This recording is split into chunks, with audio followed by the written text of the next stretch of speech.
nous allons nous entraîner à manipuler les nombres décimaux.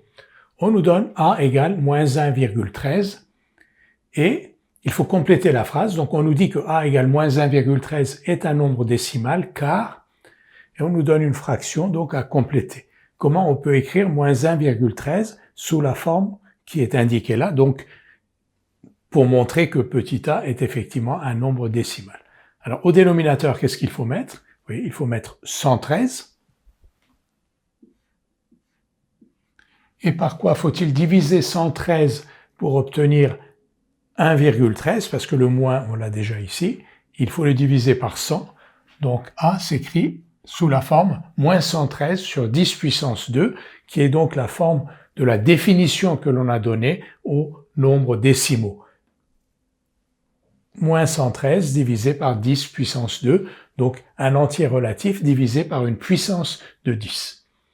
Maintenant, un autre moyen de dire que moins 1,13 est un nombre décimal, c'est de dire que moins 1,13 est un nombre décimal car il admet un développement décimal. C'est quoi le développement décimal de a? C'est ce que l'on voit ici, que l'on a sous les yeux, c'est moins 1,13. Et ce développement décimal, il n'a que 2 chiffres.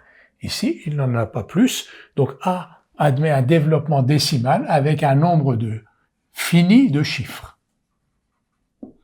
Avec un nombre fini de chiffres. Quel est ce nombre fini de chiffres? C'est 2, c'est-à-dire qu'il n'y a que 2 chiffres après la virgule. Donc a égale moins 1,13, du moment où le développement décimal n'a que 2 chiffres après la virgule, a est un nombre décimal. On nous donne maintenant moins 128 sur 200. Et on nous dit, c'est un nombre décimal car, donc on a fait une opération qui a ramené ce 200 à 100, 10 puissance 2. Comment écrire une fraction qui est égale à celle-ci, mais qui a pour dénominateur 100, alors qu'ici on a 200. Donc vous voyez que 200, c'est 2 fois 100. Donc on a divisé 200 par 2. Pour pouvoir écrire une fraction équivalente en divisant le dénominateur ici par 2, il faut aussi que le numérateur soit divisible par 2. Et vous voyez que 128 divisé par 2, ça fait 64.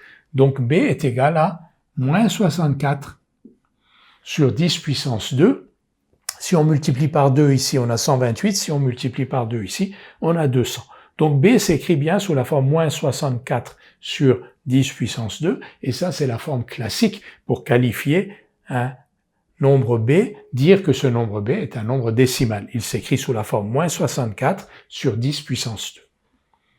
Une deuxième manière de dire que moins 128 sur 200 est un nombre décimal, c'est de faire carrément la division de moins 128 par 200. Donc vous le faites pas avec votre calculette ou vous le faites de tête. Moins 128 sur 200, ça fait moins 0,64.